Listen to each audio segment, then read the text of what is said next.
Mayong adlaw, ako si Wesley, ang Museum Conservation and Collection Specialist sa Casa Gordo Museum.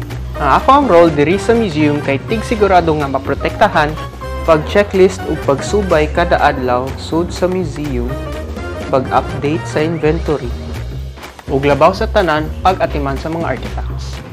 Ang akong paboritong lugar diri sa museum kay ang garden. Diri ko magpahuway. Ganahan kay kuniya, kay tungod murag wala siya sa syudad.